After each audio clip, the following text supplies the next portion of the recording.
या कि हक महर क्या और कितना होना चाहिए। लेटर ऑन जो भी सिचुएशंस कोर्ट की सूरत में जब हम अब देखा यह गया है कि होता हुआ देखते हैं बारे में ये है कि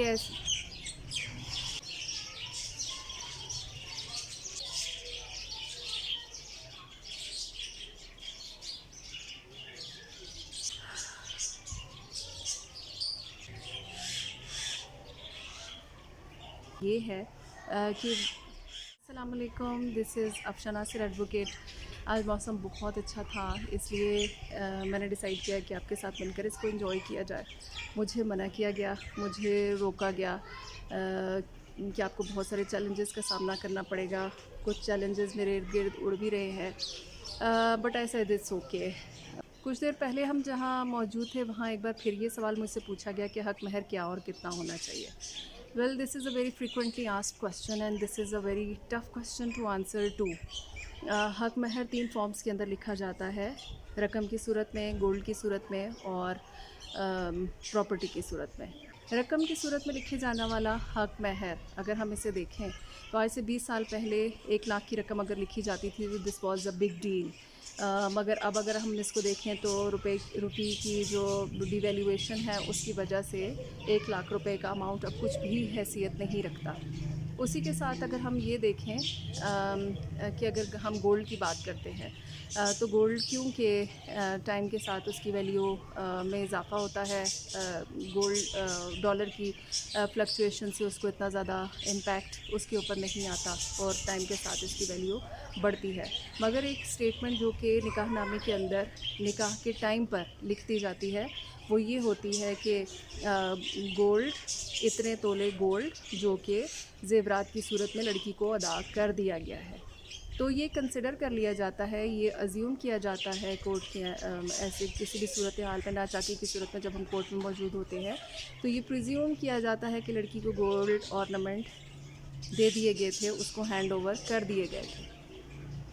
तो ये क्लेम करना, ये प्रूव करना हमारे लिए कोर्ट के अंदर बहुत मुश्किल हो जाता है कि गोल्ड लड़की के पास मौजूद नहीं है, क्योंकि मोस्टली ऐसा होता है कि नेक्स्ट डे ही लड़की से वो गोल्ड ले लिया जाता है फॉर द सेफ कस्टडी, जो कि लड़की के पास बाद में मौजूद नहीं होता है कि लड़की इन हालात में घर से निकाली गई और उससे गोल्ड छीन लिया गया या गोल्ड उसके पास कभी मौजूद था ही नहीं। हक महर की तीसरी सूरत है प्रॉपर्टी। एक कमरा, मकान, प्लॉट या घर का कुछ हिस्सा या प्रॉपर्टी में वो हिस्सा जो कि लड़के के हिस्से में आना होता है वो हक महर में लिख दिया जाता है। अब देखा यह गया है कि नाचाकी की सूरत में जब हम कोर्ट में मौजूद होते हैं तो मोस्टली प्रॉपर्टी ऐसी जगह के ऊपर लोकेट करती है या ऐसी जगह पे सिचुएटेड होती है कि जिसको वहाँ से अलहदा करके लड़की के लिए उसकी इंजॉयमेंट जो है वो इतनी आसान नहीं होती। घर का कमरा है तो वो घर के अंदर मौजूद होता है, अगर प्लॉट है तो वो इन लॉज के घर से एडजेसेंट है जिसके अंदर जाकर लड़की का रहना इतना ज़्यादा पॉसिबल नहीं होता। ज़्यादा से ज़्यादा क्या होता है कि उसका सामान जहेज़ जो है वो उस कमरे के अंदर रख कर उसको लॉक कर दिया जाता है। तो तीनों ही सूरतों में अगर हम देखें कि रकम है, गोल्ड है या प्रॉपर्टी की सूरत में हक महर लिखा गया है, तो तीनों को रिकवर करने के लिए हमें कोर्ट के अंदर अच्छी खासी एफ़र्ट लगानी पड़ती है। अब बात यह है कि हक महर कितना होना चाहिए।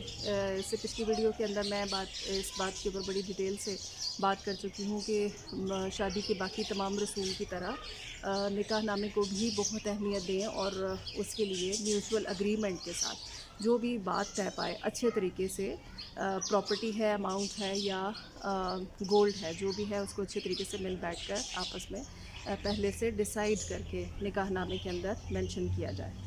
हमारे लिए ये हमारी डेली रूटीन का हिस्सा है, हमारी जॉब का हिस्सा है कि नकद, गोल्ड ऑर्नामेंट्स या प्रॉपर्टी जिस भी फॉर्म के अंदर हक महर को लिखवाया गया है उसको रिकवर किस तरीके से करना है, किन ज़राए से करना है।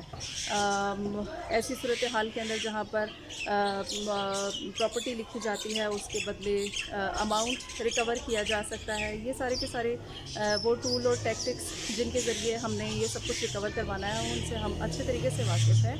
मगर जो आपकी ज़िम्मेदारी है वो ये है कि बाहमी रज़ामंदी के साथ और खुलूस नीयत के साथ हक महर को लिखा जाए और उसको किसी भी लेटर ऑन किसी मकसद से इस्तेमाल करने की गर्ज से ना लिखा जाए।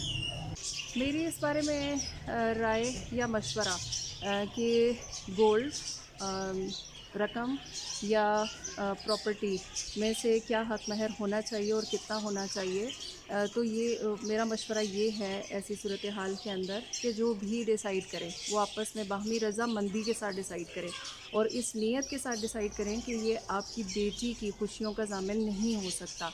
इसलिए आपस में मामलात को बिगाड़ने के बजाय लड़के की हैसियत के मुताबिक हक महर को फ़िक्स किया जाए। इतनी ज़्यादा की डिमांड ना की जाए कि बाद में वो आपकी बेटी के लिए मुश्किलात पैदा करें। हमने 32 रुपए 8 आने के साथ भी बहुत कामयाब शादियां चलती हुई देखी हैं। हमारे पेरेंट्स की शादियां, उनके पेरेंट्स की शादियां इसी तरीके से हुई और बेइंतहा कामयाब शादियां थीं।